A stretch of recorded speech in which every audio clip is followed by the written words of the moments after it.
Good afternoon. Thank you for taking a few moments with me in the Word. The Word instructs us to follow the faith of Abraham, so it behooves us to take a closer look at his faith.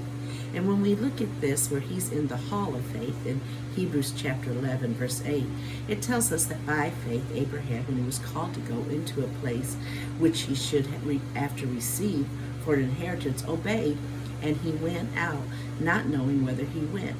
By faith he sojourned in the land of promise, as in a strange land, dwelling in tabernacles with Isaac and Jacob, the heirs with him of the same promise.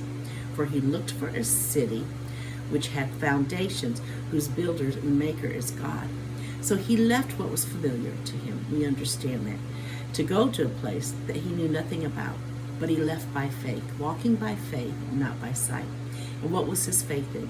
His faith was in a promise that was given to him by God, and his faith was in God. Now he understood that God was the God of heaven. So it says he looked for a city which had foundations, whose builder and maker is God.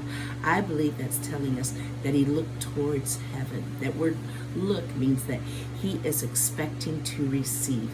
He understood his promise was from heaven. He understood the resource of his promise was from heaven.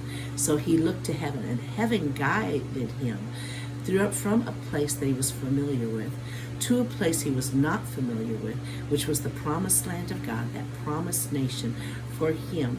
And he let heaven guide him all the way. The same is for us today, child of God, that we understand what God has promised us is a promise that we have received from heaven, and its resources in heaven. Its maker is in heaven, and we look towards heaven and let heaven guide us into what God has promised us.